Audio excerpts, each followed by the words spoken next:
Good day, everyone, and welcome back to the Clever Report. I'm yours truly, Peter Clever. And please make sure you like, subscribe, turn on post notifications so you'll be notified anytime I drop another video. I'll keep saying it and I'll keep reiterating. A working Nigeria, a good Nigerian system, a good economy in Nigeria, a working and stabilized economy for the middle class is not in the best interest of these many Christian religious leaders in Nigeria. It is not. Because the certain things most of us go to church to pray for in Nigeria, or many people in Nigeria, not me, go to pray for are basic amenities, good health care, good road, good water system, electricity. These are basic amenities in many countries, not even many first world countries, even some African countries. But we are the most populous black nation in the world, if arguably the biggest economy in the world when it comes in Africa, when it comes to natural resources. But our leaders, that in conjunction with religious leaders and political elites and even cultural elites, they make the people subservient, especially religious leaders. They make the people subservient and they people keep tithing and keep bringing offerings to them. They have discredited the body of Christ. I call them pulpit bandits because they literally take resources from the poor people and then keep enriching themselves. The biggest, church buildings, the biggest cathedrals are in Nigeria. But still, the average Nigerian cannot even afford to eat. The average Nigerian cannot even. Animals abroad have good health care than the average Nigerian.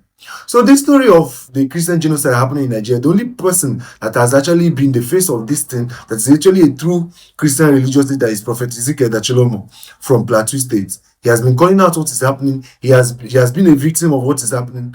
But I'm not surprised. I'm not actually surprised that many pastors and many religious leaders, even in the Catholic community, are not coming out to condemn what is happening.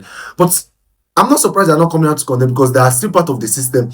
Now they're just Operation Mockingbird that have been activated. They're just a talking head and APC shoes for this APC-led administration. I'm not surprised that they're not calling out what is happening. But what I'm surprised is that they're trying to manipulate and gaslight us. Manipulate and gaslight us. If you call out what is happening some way here, somehow, you're not patriotic Nigerian. If you call out what is happening, you want Nigeria to be divided. And this is deployed. This is what they use, Operation Mocking Pastor. This is what they use. The government, they've activated these people to, sway the opinion of the masses because of the threat the leader of the free world, the United States, Donald J. Trump, made to the government of Nigeria that they should take care of what is happening. If not, the United States has no other option than to come in and take care of things themselves. So there's a clip of the famous pastor Femi Lazarus going about on Twitter. People have been giving their opinion. Many people are pissed. I'm not surprised. Yes, he has certain takes, especially in gender issues, but in deep theological issues, these people, they don't have any substance. I'm not actually surprised that this stance is taken on it. So I want us to watch the clip of what he said. Then I'll give you my take on that. There's been clamoring by America that they are killing Christians in Nigeria. Okay, it is not innocent. It is not innocent. When Goodluck Jonathan was in power, Nigeria needed to buy certain things to use in fighting that battle. The one who blocked us was America. We got mercenaries from a country, I don't want to mention that country, that was busy and they were having victories in Sambisa, all the places. The one who asked them to be sacked later was America. They are showing interest because they know that will divide the country. Then they can come in. Anywhere they step burns. Any country that is richer than in terms of mineral resources than any country in Africa, it is Venezuela. Anywhere there is wealth, burns. Be careful so that less they seem to be bringing help, but the idea is to penetrate and keep you bounded.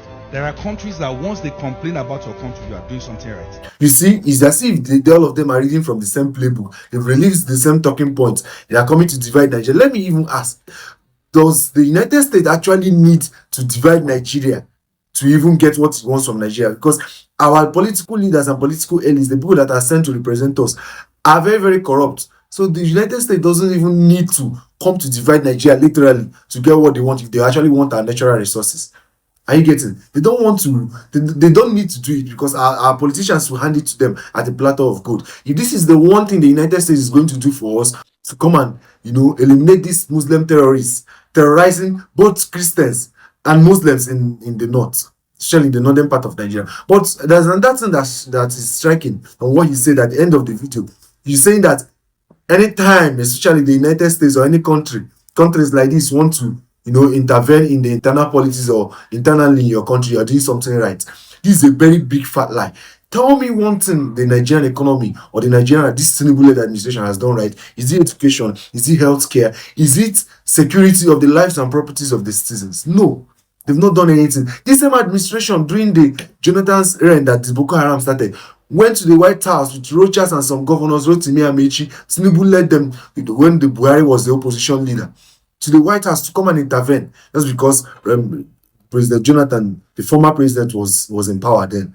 They are now coming to gaslight us and bringing out these APC shoes like Femi Lazarus to come and tell us that we are somehow unpatriotic for wanting the United States to intervene, since our government doesn't really want to take care of the Christians, and they talk about the insecurity that is happening in Nigeria in general. This is a problem. I keep telling people, worship God, go to church if you want to go, but do not allow these pulpit bandits, these APC shields, to come and tell you that you're a bad person for wanting the United States to intervene and save us from what is happening. Save us from annihilation. There's a systematic killing of Christians. And it's so funny that I've seen people in the north rioting. They're coming to kill, since they're always saying the counter argument to this, they are still killing Muslims. So if they're also killing Muslims, by that logic, the United States wants to come and eliminate Muslim extremists that are bandits. Did they say they are coming to kill Muslims in general? But no, but we know where the agenda is going. They want to support and take care of these Muslims or these Muslim extremists in their community. And it's a problem that this Pastor Ezekiel is not getting any airtime. The mainstream media in Nigeria is shutting him out. But the very popular terrorist sympathizer Sheikh Gumi is going about every day on national TV, giving his take or making case for these Muslim terrorists in the country. This is a problem. And I keep telling Christians to wake up. Wake up to these pulpit bandits that are taking your resources and pocketing it and telling you that you're a bad person for wanting the Christians, your fellow brethren in the north, to be rescued. And that's all I'm going to say about that.